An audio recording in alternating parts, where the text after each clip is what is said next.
سامنے ایک ایسے خطیب کو دعوت دینے جا رہے ہیں جنہیں آپ میدان خطابت کا سوار بھی کہہ سکتے ہیں اور فن خطابت کا کلاکار بھی کہہ سکتے ہیں، کیونکہ وہ زبان و بیان میں ایسی مہارت رکھتے ہیں کہ تھوڑی دیر کی بات چیت میں، تھوڑی دیر کی گفتگو میں سامع کو اپنا بنا لیتے ہیں، جن سے میری مراد حضرت مولانا مفتی سلمان صاحب دامت برکاتہم العالیہ وہ آئیں اور ہم سب سامعین کو اپنا بیان سے مستقل فرمائیں۔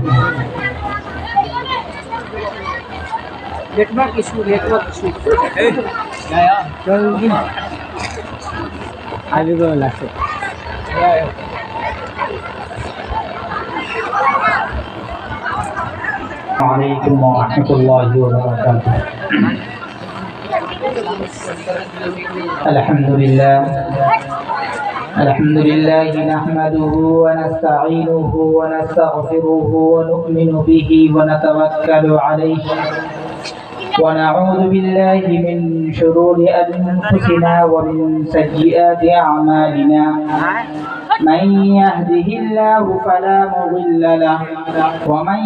يضلله فلا هادي له، وأشهد أن لا إله إلا الله وحده لا شريك له، لا وزير له ولا مثل له ولا مثال له، لا أول له ولا آخر له، أزلي أبدي فردي فريدي ديني، ثم نشهد أن سيدنا وسندنا سيد ساداتنا سيد عباداتنا شفيعنا كريمنا طبيبنا محبوب ربنا طبيب قلوبنا طبيب أرواحنا مرشدنا مخدومنا ملجأنا مأوانا قائدنا قدوتنا أعلانا وأولانا ومولانا محمد بارك وسلم، أما بعد فأعوذ بالله من الشيطان الرجيم، بسم الله الرحمن الرحيم، اقرأ باسم ربك الذي خلق، خلق الإنسان من علق، اقرأ وربك الأكرم الذي علم بالقلم، علم الإنسان ما لم يعلم، وقال في موضع آخر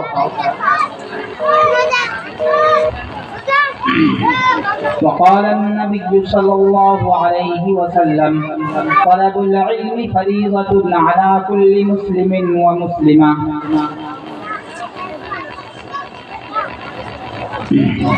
میرے محترم بزرگوں دوستو،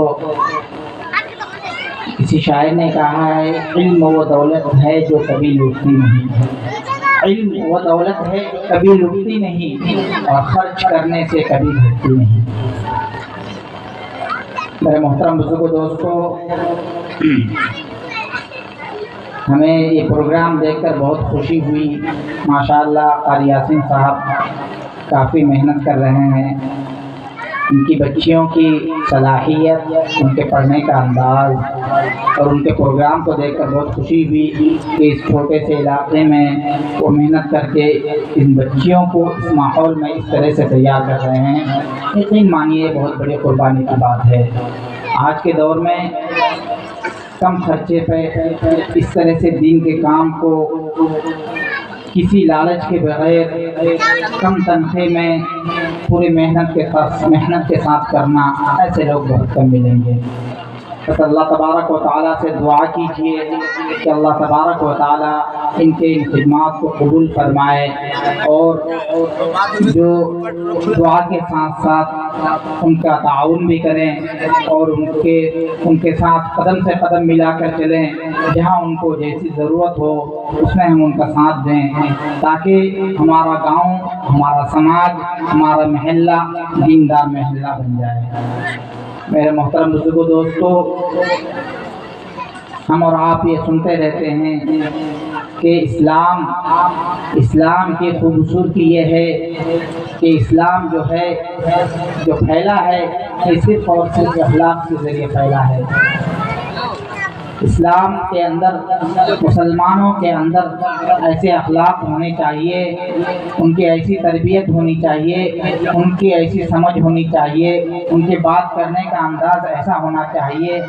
ان کا لین دین ایسا ہونا چاہیے کہ مسلمانوں کے لین دین سے، مسلمانوں کے سلام و کلام سے، مسلمانوں کے بات چیت سے ہی اس کے اسلام کا اور اس کے ایمان کا پتہ چل جائے، اس کو اپنے مسلمان ہونے بتانے کی ضرورت نہ پڑے، بلکہ اس کی بات چیت، اس کا چلنا پھرنا، اس کا اوڑھنا بچھانا اور اس کا پہننا، یہ تمام چیزوں سے ہی یہ ظاہر ہو کہ یہ مسلمان ہے۔ میرا محترم دوستو، ابھی میں نے چونکہ یہ مکتب کا پروگرام ہے، یہاں علم دین کے موضوع پر ہی میں بات کرنا زیادہ مناسب سمجھتا ہوں، جیسا کہ ابھی حضرت مولانا خالد صاحب غیابی ناظم جمعیت علماء ہند، جمعیت دینی تعلیمی بورڈ جمعیت علماء ہند، ابھی آپ لوگوں کے سامنے علم دین کی اہمیت بیان کر کے گئے، اور میں امید کرتا ہوں کہ آپ لوگ ان کی ایک ایک بات پر عمل کریں گے۔ میرا محترم دوستو، علم جو ہے یہ دو طرح کا ہے۔ علم کتنی طرح کا ہے؟ دو طرح کا، ایک دنیاوی علم اور ایک اخروی علم۔ دنیاوی علم جو ہے وہ صرف دنیا تک محدود رہتا ہے۔ دنیاوی علم کیا ہے؟ دنیاوی علم جو ہے آج ہم لوگ اسکولوں میں اور کالجوں میں جو جا کر سیکھ رہے ہیں وہ دنیاوی علم ہے، جو دنیا تک ہی محدود رہتا ہے، جو ہمیں دنیا میں زندگی گزارنے میں کام آئے، روپیہ پیسہ کمانے میں کام آئے، وہ صرف دنیاوی علم ہے۔ لیکن اخروی علم ایسا ہے جو ہمارے دنیا میں بھی کام آئے اور آخرت میں بھی کام آئے۔ اخروی علم وہ ہے جو دنیا میں بھی کام آئے اور آخرت میں بھی کام آئے۔ تو میرے محترم دوستو، اخروی علم یہ دینی تعلیم ہے، یہ اسلامی تعلیم ہے۔ اللہ کے پیارے حبیب صلی اللہ علیہ وسلم نے اس شریعت میں ان تمام چیزوں کو بیان کر دیا ہے جس کی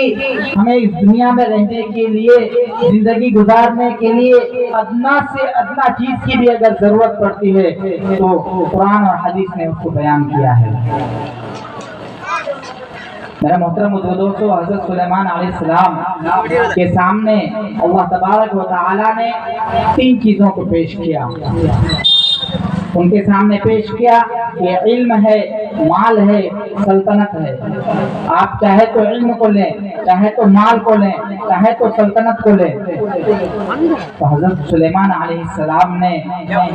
مال اور سلطنت کو ٹھوکر مار کر علم کو اپنایا، کیونکہ اللہ تبارک و تعالیٰ نے جب انسان کو اس دنیا میں بھیجنا چاہا اور فرشتوں سے مشورہ کیا کہ ہم اپنا نائب اور خلیفہ اس دنیا میں بھیجنے والے ہیں، قرآن اس کا نقشہ یوں کھینچتا ہے، وَإِذْ قَالَ رَبُّكَ لِلْمَلَائِكَةِ إِنِّي جَاعِلٌ فِي الْأَرْضِ خَلِيفَةً قَالُوا أَتَجْعَلُ فِيهَا مَن يُفْسِدُ فِيهَا وَيَسْفِكُ الدِّمَاءَ۔ کہ اللہ تبارک و تعالیٰ نے فرشتوں سے کہا کہ اے فرشتوں سنو، میں اس دنیا میں ایک ایسی مخلوق کو پیدا کرنے والا ہوں جو میری بندگی کرے گا۔ تو فرشتے کہتے ہیں کہ اللہ، آپ ایسی مخلوق کو کیوں پیدا کرنا چاہتے ہیں جو اس دنیا میں جا کر خون خرابہ کرے گا، فتنہ اور فساد کرے گا؟ اللہ تبارک و تعالیٰ کہتے ہیں کہ اے فرشتوں، میں جو جانتا ہوں، انی اعلم من اللہ ما لا تعلمون، کہ میں جو جانتا ہوں وہ تم نہیں جانتے۔ لہذا وہاں پہ اللہ تبارک و تعالیٰ نے حضرت آدم علیہ السلام کو پیدا کر کے فرشتوں کے سامنے پیش کیا، اور حضرت آدم علیہ السلام کو دنیا میں زندگی گزارنے کی جتنی بھی چیزیں تھیں ان تمام چیزوں کے نام کو سکھلا دیے اور فرشتوں کے سامنے پیش کیا، اور فرشتوں سے پوچھا کہ اس چیز کا نام بتاؤ۔ فرشتوں نے کہا مجھے نہیں معلوم، اور دیگر چیزوں کے نام کے بارے میں پوچھا، فرشتوں نے کہا مجھے نہیں معلوم۔ تب اللہ تبارک و تعالیٰ نے اس کی فضیلت ظاہر کی اور بتایا کہ دیکھو اس کو ان چیزوں کا علم ہے جن چیزوں کو تم نہیں جانتے، تو لہٰذا